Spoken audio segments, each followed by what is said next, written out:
રાકેશભાઈ પોતાનું આખું જીવન વિદેશમાં વિતાવીને આવ્યા હતા, પરંતુ જ્યારે તેઓ પાછા આવ્યા ત્યારે એના સંતાનોને એ બોજ લાગવા લાગ્યા. એટલે એક દિવસ એમણે પોતાના માલિકને ફોન કર્યો અને માલિક એમને ફરીથી કેનેડા લઈ ગયા. ત્યારે એના સંતાનો ખૂબ ખુશ થઈ ગયા અને એવું વિચારવા લાગ્યા કે હવે પિતાજી વિદેશમાંથી ઘણા બધા પૈસા મોકલશે અને આપણે અહીંયા મોજ કરશું. થોડા દિવસ બાદ રાકેશભાઈની પત્નીએ એના પુત્રોના ઘરની સામે જ એક બંગલો ખરીદ્યો અને ત્યાં રહેવા ગયા અને બીજા દિવસે જમણવાર રાખીને ગરીબોને ભોજન કરાવ્યું. પરંતુ આવું બધું જોઈને એના દીકરા અને વહુઓ ત્યાં ગયા અને જોયું તો એના પગ નીચેથી જમીન સરકી ગઈ. મિત્રો, કહાનીમાં આગળ શું થયું હતું અને રાકેશભાઈના પત્નીએ પોતાના નવા ઘરના જમણવારમાં પોતાના જ દીકરાઓને શા માટે આમંત્રણ ન આપ્યું, એ જાણવા માટે આજનો વિડીયો અંત સુધી ધ્યાનથી સાંભળજો. મિત્રો, એક દિવસ રાકેશભાઈનો કેનેડાથી ફોન આવ્યો એટલે આખા ઘરમાં હલચલ મચી ગઈ અને બધા જ લોકો રસીલાબેનની આસપાસ ભેગા થવા લાગ્યા. બધાના ચહેરા પર ચમક હતી અને રસીલાબેન પણ જાણતા હતા કે આ બધા જ લોકો પોતપોતાની કંઈક ને કંઈક ફરમાઈશ કરવા માટે અહીં આવ્યા છે. કેમ કે જ્યારથી રાકેશભાઈ કેનેડા ગયા હતા ત્યારથી જ્યારે એનો ફોન આવે ત્યારે ફરમાઈશોનું લાંબુ લિસ્ટ એને આપી દેવામાં આવતું હતું. હવે રસીલાબેને ફોન ઉઠાવ્યો એટલે રાકેશભાઈ ઘરના બધા જ લોકોની ખબર અંતર પૂછવા લાગ્યા અને કહેવા લાગ્યા કે થોડા દિવસમાં હું ઇન્ડિયા આવી રહ્યો છું. એટલે આવું સાંભળીને એનો મોટો દીકરો બોલ્યો કે પિતાજી, તમને શું થયું છે?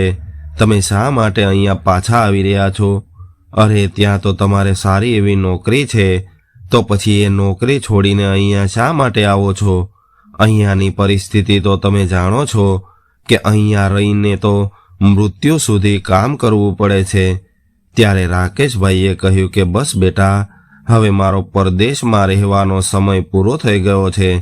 હું અહીંયા આવ્યો એને 25 વર્ષ વીતી ગયા છે, એટલે હવે હું આપણા ઘરે આપણા પરિવાર સાથે રહેવા માંગુ છું.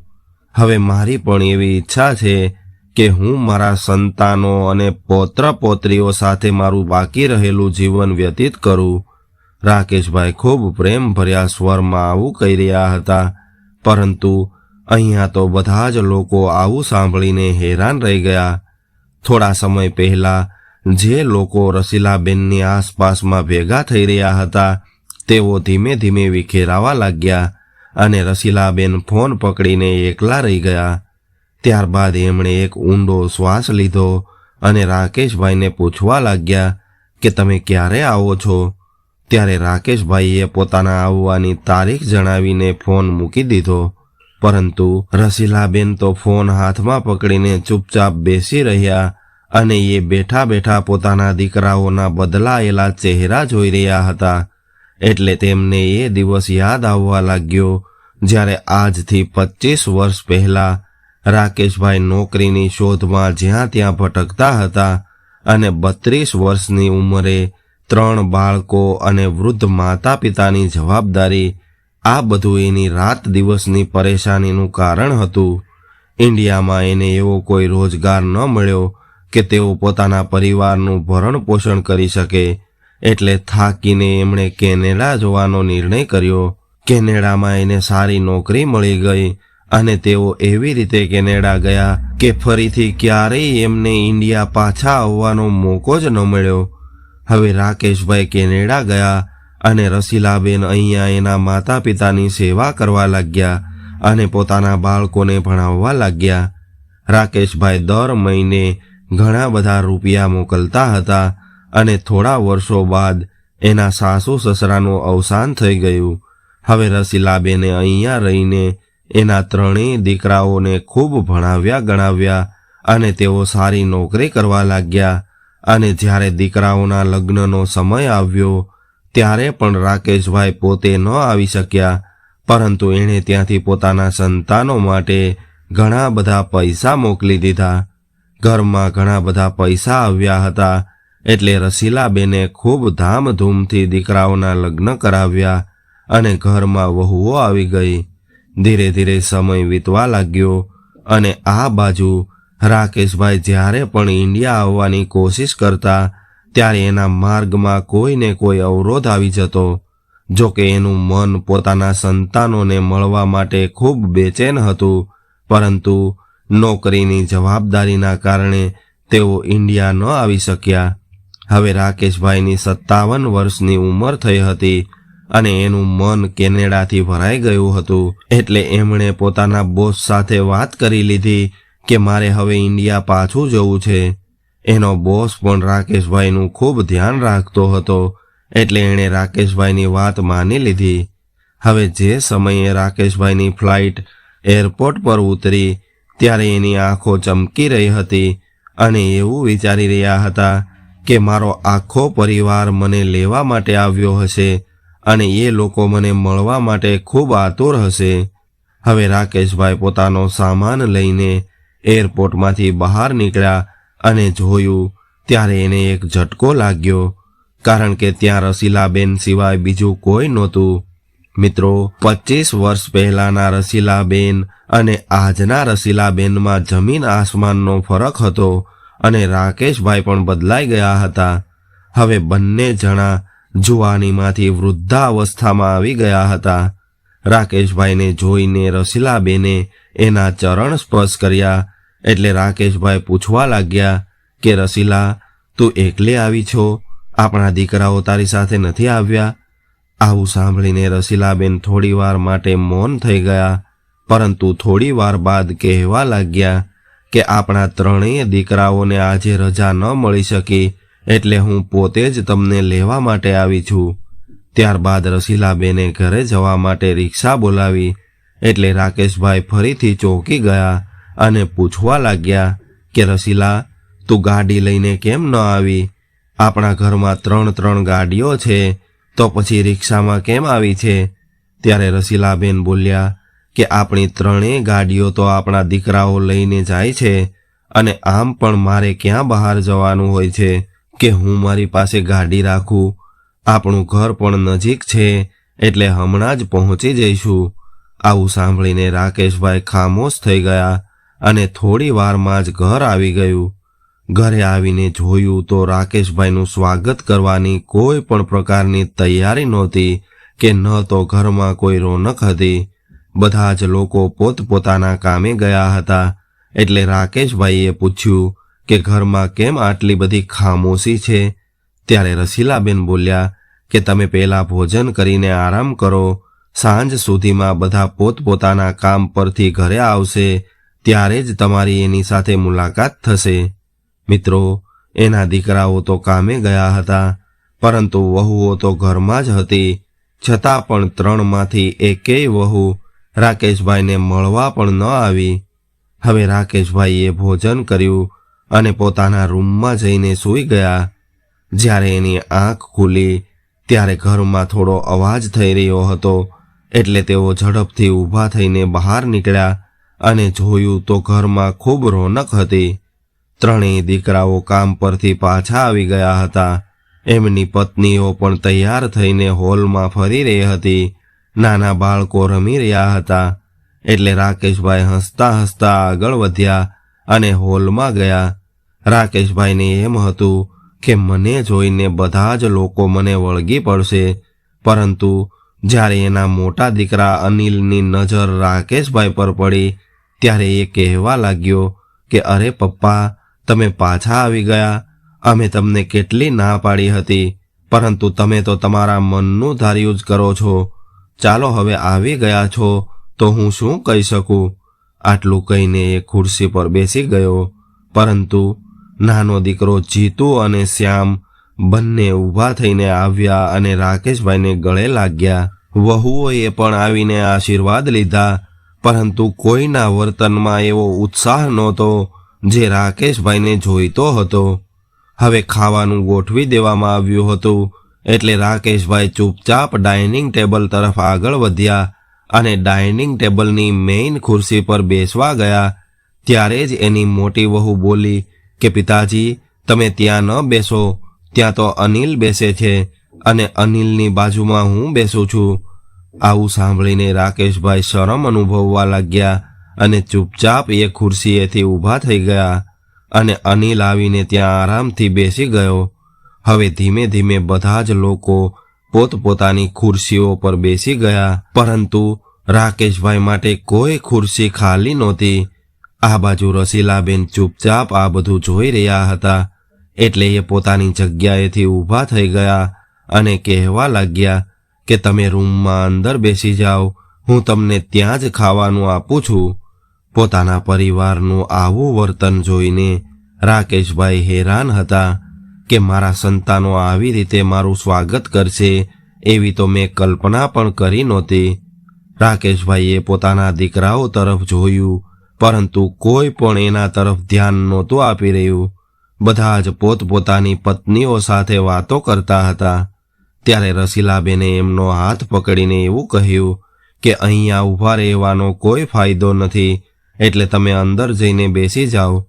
ત્યારબાદ રાકેશભાઈ રૂમની અંદર ગયા, પરંતુ એમણે પોતાની નજરે જોયું હતું કે રસીલા ટેબલ પરથી ઉઠી ત્યારે કોઈને કોઈ પણ પ્રકારનો ફરક નહોતો પડ્યો. આવું બધું જોઈને રાકેશભાઈનું હૃદય સુકાઈ ગયેલા પાનની જેમ સુકાઈ રહ્યું હતું અને વિચારી રહ્યા હતા કે કદાચ મારા સંતાનો મારા અહીંયા આવવાથી ખુશ નથી.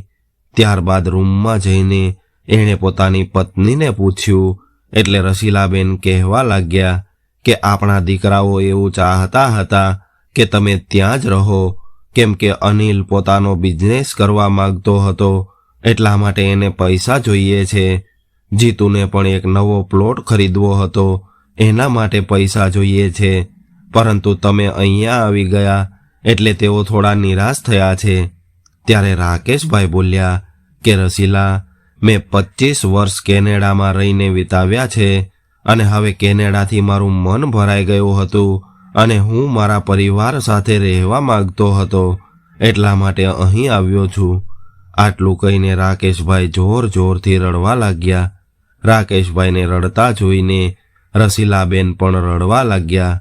થોડી વાર બાદ બંને શાંત થયા અને રસીલાબેન કહેવા લાગ્યા કે તમે અહીંયા શાંતિથી બેસો, હું હમણાં જ તમારા માટે ખાવાનું લઈને આવું છું. આવું કહીને એ બહાર ગયા અને જોયું તો ડાઇનિંગ ટેબલ ખાલી પડેલું હતું. બધા જ લોકો ભોજન કરીને ઊભા થઈ ગયા હતા અને મોટી વહુ વાસણો ભેગા કરી રહી હતી. એટલે રસીલાબેને કહ્યું કે વહુ, તારા સસરા માટે થોડું ખાવાનું આપ.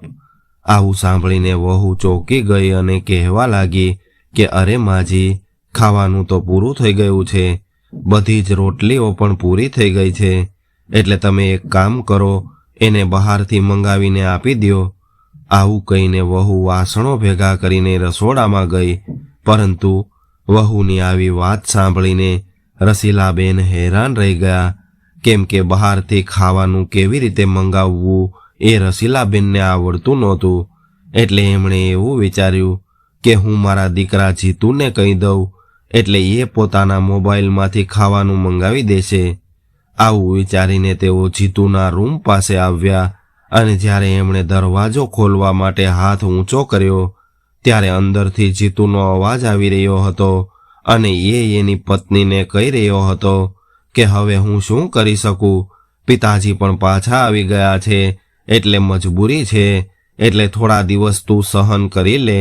અને આમ પણ હું પોતે જ એના આવા વર્તનથી કંટાળી ગયેલો છું, કેમ કે આટલા વર્ષોથી તેઓ બહાર રહેતા હતા, એટલે હવે મને તો ફેમિલીની અંદર પણ એ સાવ અજાણ્યા વ્યક્તિ હોય એવું લાગી રહ્યું છે. મેં તો એને કહ્યું હતું કે મારે પ્લોટ લેવો છે, પણ એણે મને કોઈ પણ પ્રકારનો જવાબ આપ્યો નહીં. પિતાજી તો વિદેશમાં રહીને મોજ મસ્તી કરીને અહીંયા આવતા રહ્યા છે, એમણે આપણા વિશે તો ક્યારેય વિચાર્યું જ નથી. દીકરા અને વહુની આવી વાતો સાંભળીને રસીલાબેન હેરાન રહી ગયા, કેમ કે હવે ઘરના બધા જ લોકો રાકેશભાઈના વિરુદ્ધ થઈ ગયા હતા. એટલે રસીલાબેન ખાલી હાથે પોતાના રૂમમાં આવી ગયા. અહીંયા રાકેશભાઈ ભોજનની રાહ જોઈને બેઠા હતા. એ પોતાની પત્નીને ખાલી હાથે આવતા જોઈને ચોંકી ગયા. ત્યારે રસીલાબેને આવીને એવું કહ્યું કે હું તમારી પાસે આવીને બેસી ગઈ હતી, ત્યાં તો ખાવાનું પૂરું થઈ ગયું, એટલે તમે એક કામ કરો, અહીંયા નજીકમાં જ એક હોટલ છે, ત્યાંથી તમારા અને મારા માટે ખાવાનું લઈ આવો. રસીલાબેનની આવી વાત સાંભળીને રાકેશભાઈનું મન ભાંગી પડ્યું હોય એમ ચૂપચાપ ઊભા થઈ ગયા અને પૈસા લઈને બહાર નીકળી ગયા. થોડા આગળ ગયા તો ત્યાં એક હોટલ મળી ગઈ. ત્યાંથી થોડું ખાવાનું પાર્સલ કરાવીને ઘરે લઈ આવ્યા અને બંને પતિ પત્નીએ ખાઈ લીધું. આવી રીતે ધીરે ધીરે દિવસો વીતવા લાગ્યા. હવે રાકેશભાઈ પણ સમજી ગયા હતા કે હું અહીંયા આવ્યો એટલે મારા દીકરાઓ મારાથી નારાજ થયા છે, એટલે એ વિચારવા લાગ્યા કે હું એને પૂછી લઉં કે 25 વર્ષથી મેં આટલી મહેનત કરીને આટલા બધા પૈસા અહીંયા મોકલ્યા હતા, એ બધું તમે કેમ ભૂલી ગયા છો? એક દિવસ રાકેશભાઈ હોલમાં બેસીને ટીવી જોઈ રહ્યા હતા, ત્યારે અનિલ પણ ત્યાં બેઠો બેઠો લેપટોપ પર પોતાનું કામ કરી રહ્યો હતો. ત્યારે જીતુ આવ્યો અને અચાનક કહેવા લાગ્યો કે અનિલભાઈ, તમે સામેવાળો બંગલો જોયો છે? કેટલો શાનદાર બની ગયો છે. અરે એ લોકોએ તો ઇટાલીથી માર્બલ મંગાવીને લગાવ્યા છે અને ડિઝાઇન તો એટલી સુંદર છે કે એની વાત ન પૂછો. આવું કહીને અનિલની બાજુમાં બેસી ગયો. એટલે અનિલ બોલ્યો કે હા ભાઈ, મારી પણ ખૂબ ઈચ્છા હતી કે આપણું ઘર પણ આવું જ શાનદાર હોય, પરંતુ કોણ જાણે આપણા પિતાજીના મનમાં શું આવ્યું કે એ પોતાનું મોઢું ઉઠાવીને અહીંયા પાછા આવી ગયા. એને એવો વિચાર પણ ન આવ્યો કે થોડા વર્ષો સુધી ત્યાં જ રહીને થોડા વધારે પૈસા મોકલી દઈએ તો આપણે આપણા રહેવા માટે એક સારી જગ્યા બનાવી શક્યા હોત. અનિલે પિતા સામે જોઈને કઠોરતાથી આવું કહ્યું. એટલે રાકેશભાઈ બોલ્યા કે બેટા, હવે મારા વૃદ્ધ શરીરમાં એટલી તાકાત નથી રહી કે હું કેનેડામાં રહીને વધારે કામ કરી શકું, અને આમ પણ હવે તમે બધા જ નોકરી કરો છો અને સારા એવા પૈસા કમાઈ રહ્યા છો, તો પછી મારે કામ કરવાની શું જરૂર છે? ત્યારે બંને દીકરાઓએ એવું કહી દીધું કે પિતાજી, અમે તમને શું ખોટું કહી દીધું છે? તમે તો જાણો છો કે અહીંયા નોકરીમાં શું મળે છે, અને હું તો ઘણા સમયથી બિઝનેસ કરવાની કોશિશ કરી રહ્યો હતો, પરંતુ હવે તો એ પણ નહીં થઈ શકે, અને અમારે તો હવે આ ખંડેર જેવા મકાનમાં જીવનભર રહેવું પડશે. પરંતુ પિતાજી, તમે તો ખૂબ ખુશ છો કે અહીંયા બેઠા બેઠા ખાટલો તોડી રહ્યા છો. આટલું કહીને અનિલ ત્યાંથી ઊભો થઈને અંદર જતો રહ્યો. પરંતુ દીકરાની આવી વાત સાંભળીને રાકેશભાઈના માથા પર જાણે આભ તૂટી પડ્યું હોય એવું લાગી રહ્યું હતું. હવે એને ખબર પડી ગઈ હતી કે મારા દીકરાઓ મારાથી કેટલી નફરત કરી રહ્યા છે. ત્યારે એમણે ધ્રુજતા હાથે પોતાના ખિસ્સામાંથી મોબાઈલ કાઢ્યો અને પોતાના બોસને ફોન કર્યો, જેની સાથે તેઓ છેલ્લા 25 વર્ષથી કામ કરતા હતા. રાકેશભાઈને યાદ હતું કે મારો બોસ ઇન્ડિયા જવાની કેટલી ના પાડી રહ્યો હતો, પરંતુ તેઓ પોતાના પરિવાર સાથે રહેવા માટે અહીંયા આવ્યા હતા. હવે બોસને ફોન કરીને કહેવા લાગ્યા કે મારે ફરીથી કેનેડા આવીને તમારી સાથે કામ કરવું છે. ત્યારે એનો બોસ થોડી રમૂજ કરીને કહેવા લાગ્યો કે અરે રાકેશભાઈ, શું તમારા સંતાનોએ તમને 2 ટાઈમનું ભોજન આપવાની પણ ના પાડી દીધી? આવું સાંભળીને રાકેશભાઈ ખામોશ થઈ ગયા. પરંતુ એનો બોસ એક સારો માણસ હતો અને રાકેશભાઈની સાથે 25 વર્ષની મિત્રતા હતી, એટલે એણે રાકેશભાઈને ફરીથી કેનેડા તેડાવી લીધા. હવે રાકેશભાઈ ફોન મૂકીને અંદર ગયા અને પોતાનો બેગ પેક કરવા લાગ્યા. આવું જોઈને રસીલાબેન ચોંકી ગયા અને દોડીને એના હાથ પકડીને પોતાની પાસે બેસાડી દીધા. ત્યારબાદ બંને પતિ પત્ની થોડી વાર સુધી વાતો કરવા લાગ્યા. પરંતુ આ સમય દરમિયાન રસીલાબેનના ચહેરાનો રંગ ઉડી ગયો હતો અને એની આંખોમાં આંસુ હતા. હવે રાકેશભાઈ કહેવા લાગ્યા કે મેં ફ્લાઇટ બુક કરી દીધી છે, બસ હવે સાંજ સુધી આ ઘરમાં રહેવું છે. સાંજે હું ફરીથી કેનેડા જતો રહીશ. મિત્રો, આટલા લાંબા સમય પછી તેઓ પોતાના ઘરે આવ્યા હતા, પરંતુ ઘરમાં આવ્યા બાદ પણ એને શાંતિ ન મળી, એટલે તેઓ ફરીથી કેનેડા જઈ રહ્યા હતા. હવે સાંજ પડી અને સાંજે બધા જ લોકો ઘરે હતા ત્યારે જ રાકેશભાઈ પોતાની સુટકેસ લઈને બહાર આવ્યા એટલે બધા જ લોકો આશ્ચર્યથી જોવા લાગ્યા। ત્યારે રાકેશભાઈ બોલ્યા કે ચાલો હવે હું નીકળું છું, હવે હું ફરીથી કેનેડા જઈ રહ્યો છું, કેમ કે હવે મને ખબર પડી ગઈ છે કે આ ઘરમાં મારા માટે કોઈ જગ્યા નથી અને મારા બોસે મને ફરીથી ફોન કરીને બોલાવી લીધો છે। રાકેશભાઈએ ગંભીરતાથી આવું કહ્યું ત્યાં તો એના દીકરાઓના ચહેરા પર ખુશી આવી ગઈ। દીકરો અનિલ, જે સવારે એની સાથે ખૂબ ખરાબ વર્તન કરી રહ્યો હતો, એ અચાનક ઊભો થયો અને રાકેશભાઈને ગળે લાગી ગયો અને કહેવા લાગ્યો કે પપ્પા, મને તો વિશ્વાસ નથી આવતો કે તમે પાછા જવાના છો। અરે, અમને પહેલા જણાવ્યું હોત તો અમે તમારા માટે શાનદાર પાર્ટી રાખી હોત। હવે ત્રણેય દીકરાઓ એની પાસે આવીને પ્રેમભર્યા શબ્દો બોલી રહ્યા હતા અને રાકેશભાઈ સાંભળી રહ્યા હતા અને સમજી રહ્યા હતા કે અચાનક અમારા દીકરાઓના સ્વભાવમાં આટલો બધો પ્રેમ કેમ આવી ગયો છે। દીકરાઓનો રંગ બદલાયેલો જોઈને રસીલાબેન પણ હેરાન રહી ગયા। આ બાજુ અનિલ હવે ફરીથી પોતાના બિઝનેસની વાતો કરવા લાગ્યો। શ્યામ તો એવું કહી રહ્યો હતો કે પપ્પા કેનેડા જઈને પૈસા મોકલશે એટલે આપણે સામેવાળો બંગલો ખરીદી લઈશું। હવે રાકેશભાઈ કેનેડા જવા માટે નીકળી ગયા અને ધીરે ધીરે સમય વીતવા લાગ્યો। આ બાજુ દીકરાઓ પિતાજી પૈસા મોકલશે એવી રાહ જોઈને બેઠા હતા, પરંતુ હવે રાકેશભાઈએ ઘરે ફોન કરવાનું પણ બંધ કરી દીધું હતું અને ક્યારેક ફોન કરતા તો પણ રાતના 2-3 વાગ્યે કરતા કે જ્યારે રસીલાબેન સિવાય કોઈ એની સાથે વાત ન કરી શકે। ધીરે ધીરે 6 મહિના વીતી ગયા, પરંતુ રાકેશભાઈએ એક પૈસો પણ મોકલ્યો નહીં। હવે એના ત્રણેય દીકરાઓ ટેન્શનમાં હતા એટલે અનિલ કહેવા લાગ્યો કે અરે શ્યામ, પિતાજીને ફોન કરીને તપાસ તો કર કે આખરે તેઓ ક્યાં છે। મેં તો બિઝનેસ પણ શરૂ કરી દીધો છે અને મારે પૈસાની ખૂબ જરૂર છે।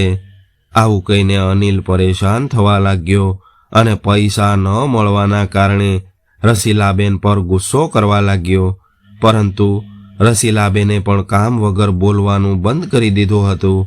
હવે સામેનો બંગલો સંપૂર્ણપણે તૈયાર થઈ ગયો હતો અને શ્યામ ઉદાસ નજરે એ બંગલાને જોતો રહેતો, કેમ કે ત્રણેય ભાઈઓની એવી ઈચ્છા હતી કે તેઓ આ બંગલો ખરીદી લે। ધીરે ધીરે 1 વર્ષ વીતી ગયું અને એક દિવસ અનિલ સવારે ઉઠ્યો તો એ હેરાન રહી ગયો, કેમ કે સામેના બંગલાનો દરવાજો આજે ખુલ્લો હતો અને દરવાજા પરથી ફોર સેલ લખેલું બોર્ડ હટી ગયું હતું। એટલે એ વિચારવા લાગ્યો કે કદાચ આ બંગલો વેચાઈ ગયો લાગે છે। ત્યારે જ એક ટ્રક આવ્યું અને ટ્રકમાંથી એકદમ નવું ફર્નિચર ઉતારીને નોકરો ઘરમાં મૂકી રહ્યા હતા। એટલે અનિલની પત્ની બોલી કે આ લોકો ખૂબ અમીર લાગે છે જેણે આ બંગલો ખરીદ્યો હશે। અરે, સામાન પણ કેટલો ઇમ્પોર્ટેડ મંગાવ્યો છે। થોડી વાર સુધી આ લોકો બંગલો જોતા રહ્યા, પરંતુ એને ખબર ન પડી કે આ બંગલો કોણે ખરીદ્યો છે, એટલે તેઓ ચૂપચાપ ઘરની અંદર આવતા રહ્યા। હવે સાંજ સુધી ઘરમાં ઉદાસીનો માહોલ રહ્યો અને સાંજે અનિલની પત્ની ભોજનની તૈયારી કરી રહી હતી ત્યારે અચાનક બાજુવાળા અનિતાબેન અંદર આવ્યા। એને જોઈને અનિલની પત્ની પૂછવા લાગી કે અરે અનિતાબેન, આજે વળી પાછા અમારા ઘરે શું લેવા આવ્યા છો? એટલે અનિતાબેન કહેવા લાગ્યા કે અરે ના, હું કંઈ લેવા નથી આવી, હું તો રસીલાબેનને મળવા આવી હતી, કેમ કે હવે એ સામેવાળા ઘરમાં રહેવા ગયા છે, એટલે હું એને પૂછવા આવી હતી કે તમે લોકો એની સાથે કેમ નથી ગયા। અનિતાબેનની આવી વાત સાંભળીને અનિલની પત્ની ચોંકી ગઈ અને માજીને ઘરમાં શોધવા લાગી કે આખરે માજી ક્યાં ગયા છે। ત્યારે જ એને ખ્યાલ આવ્યો કે આજે સવારથી રસીલાબેન ઘરમાં ક્યાંય દેખાતા નથી, કેમ કે એનું અસ્તિત્વ એટલું ફાલતું થઈ ગયું હતું કે તેઓ ઘરમાં હોય કે ન હોય કોઈને કોઈ પણ પ્રકારનો ફરક પડતો નહોતો। ત્યારે અનિતાબેન બોલ્યા કે આજે સવારે જ રસીલાએ સામેવાળો બંગલો ખરીદીને પોતાના નામે કરાવી લીધો છે અને આટલું સારું ફર્નિચર મંગાવીને સેટ કરાવ્યું છે. અરે એણે તો આજે સાંજે આખી શેરીના તમામ લોકોને પોતાના ઘરે જમવાનું કર્યું છે, કેમ કે રાકેશભાઈએ કેનેડા ગયા પછી ઘણા બધા પૈસા મોકલ્યા હતા, એટલે રસીલાબેને આ બંગલો ખરીદી લીધો છે. અનિતાબેનની આવી વાતો સાંભળીને ત્રણેય દીકરાઓ પોતાની માને ઘરમાં શોધવા લાગ્યા. આવું જોઈને અનિતાબેન બોલી ઉઠ્યા કે ભગવાન આવા સંતાનો કોઈને ન આપે કે એને પોતાની માં ઘરમાં છે કે નહીં એ પણ ખબર નથી. આવું કહીને અનિતાબેન ત્યાંથી નીકળી ગયા, પરંતુ ત્રણેય દીકરાઓ હેરાન હતા કે માએ આ બંગલો ક્યારે ખરીદી લીધો. હવે બહાર તો આખી શેરીના લોકો આ બંગલો જોવા જઈ રહ્યા હતા, એટલે દીકરાઓ પણ તૈયાર થઈ ગયા અને વિચારવા લાગ્યા કે આખરે આ બંગલો આપણી માનો છે અને હવે આપણે પણ એની સાથે જ રહીશું. માએ કદાચ આપણને સરપ્રાઈઝ આપવા માટે આવું બધું કર્યું હશે. ત્યારબાદ બધા ફટાફટ તૈયાર થઈ ગયા અને સામેના બંગલામાંથી સારી સારી વાનગીઓની ખુશ્બુ આવી રહી હતી અને આખી શેરી જાણે કે સામેવાળા બંગલામાં ભેગી થઈ ગઈ હતી. એટલે આ ત્રણેય દીકરાઓ અને વહુઓ તેમજ એના બાળકો બધા જ લોકો તૈયાર થઈને નવા બંગલાની અંદર ગયા અને જોયું તો બંગલાની અંદર એક મોટા સોફા પર રસીલાબેન બેઠા હતા અને એમણે ખૂબ કિંમતી સાડી પહેરી હતી અને તેઓ હસી રહ્યા હતા. બીજા લોકો માટે ખુરશીઓ ગોઠવવામાં આવી હતી અને એક બાજુ જમણવારની વ્યવસ્થા હતી, જેમાં શાનદાર વાનગીઓ બનાવવામાં આવી હતી. લોકો પોતાની મરજીથી ખાવાનું કાઢીને ખાઈ રહ્યા હતા. ત્યારે અનિલે ગર્વથી કહ્યું કે આપણે લોકો સામાન્ય લોકોની જેમ ખાવાનું શા માટે ખાઈએ? આપણે તો સીધા જ મા પાસે જઈએ એટલે એ આપણને ડાઇનિંગ ટેબલ પર ખાવાનું ખવડાવશે. આવું કહીને બધા જ લોકોની વચ્ચેથી રસ્તો કરીને એ સીધા રસીલાબેન સામે જઈને ઊભા રહી ગયા અને કહેવા લાગ્યા કે મમ્મી, તમે અમને એટલી મોટી સરપ્રાઈઝ આપી છે કે અમે ખૂબ ખુશ થઈ ગયા. અમને તો વિશ્વાસ નથી આવતો, કેમ કે આ બંગલો ખરીદવાની તો અમારી ઘણા વર્ષોથી ઈચ્છા હતી અને એ ઈચ્છા તમે પૂરી કરી દીધી. આવી રીતે રસીલાબેનના દીકરાઓ ચાપલૂસી કરવા લાગ્યા. ત્યારે રસીલાબેને ધીરે ધીરે હસીને કહ્યું કે બેટા, તમને કોઈ ગેરસમજ થઈ હોય એવું લાગે છે, કેમ કે આ બંગલો મેં નથી ખરીદ્યો, આના અસલી માલિક તો કોઈ બીજું છે. આટલું કહીને એમણે દરવાજા તરફ ઇશારો કર્યો તો દરવાજા પરથી મોંઘા કપડાં પહેરીને રાકેશભાઈ અંદર આવી રહ્યા હતા. એમના ચહેરા પર સ્મિત હતું અને શેરીના તમામ લોકો એને ખૂબ સન્માન સાથે મળી રહ્યા હતા. બધા લોકો એની સાથે હાથ મિલાવવા માટે આતુર હતા. આવું બધું જોઈને અનિલ કહેવા લાગ્યો કે પપ્પા, તમે ક્યારે પાછા આવ્યા અને આ બંગલો ક્યારે ખરીદી લીધો? આ બાજુ રાકેશભાઈ ધીરે ધીરે ચાલીને અંદર આવી રહ્યા હતા. ત્યારે જીતુ અને શ્યામ એને ગળે લાગ્યા અને એવું કહ્યું કે પિતાજી, તમારો ખૂબ ખૂબ આભાર, કેમ કે તમે કેનેડા પાછા જઈને ફરીથી અમારા માટે ઘણી બધી કમાણી કરીને આ બંગલો ખરીદી લીધો. મને તો ખબર હતી કે તમે આ બંગલો અમારા માટે જરૂર ખરીદશો. આવું સાંભળીને રાકેશભાઈ હસવા લાગ્યા અને થોડી વાર બાદ બોલી ઉઠ્યા કે નહીં દીકરા, આ બંગલો તો મેં મારા અને તારી મા માટે ખરીદ્યો છે, કેમ કે તમારા ઘરમાં મારી અને મારી પત્ની માટે કોઈ જગ્યા નહોતી, અમારા માટે ખાવાનું નહોતું. એવી જ રીતે આ બંગલામાં પણ તમારા માટે કોઈ જગ્યા નથી.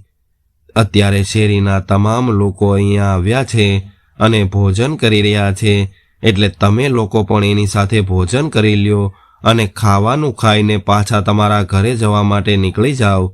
એનાથી વધુ અહીંયા રહેવાની તમારે કોઈ જરૂર નથી.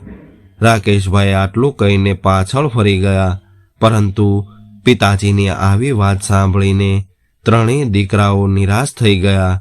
ત્યારબાદ દીકરાઓ પોતાની માને મળવા માંગતા હતા, પરંતુ રસીલાબેન પણ ત્યાંથી ઊભા થઈને અંદર ગયા. હવે દીકરાઓને પસ્તાવો થઈ રહ્યો હતો કે અમે અમારા પિતાજી સાથે ખૂબ ખરાબ વર્તન કર્યું, એનું જ ફળ અમને મળ્યું છે. કદાચ અમે અમારા પિતાજી સાથે સારું વર્તન કર્યું હોત અને એને સાચવ્યા હોત તો આજે આ બંગલામાં અમે એની સાથે રહેતા હોત. ત્યારબાદ ત્રણેય દીકરા અને વહુઓ નિરાશ થઈને પોતાના ઘરે જવા માટે નીકળી ગયા અને આ બાજુ રાકેશભાઈ અને રમીલાબેન ખૂબ આનંદથી પોતાનું જીવન જીવવા લાગ્યા. તો મિત્રો, આજની કહાની તમને કેવી લાગી કોમેન્ટમાં જરૂર જણાવજો અને પસંદ આવી હોય તો વિડીયોને લાઈક, શેર અને નવા હોય તો ચેનલને સબસ્ક્રાઇબ જરૂરથી કરજો. હર હર મહાદેવ.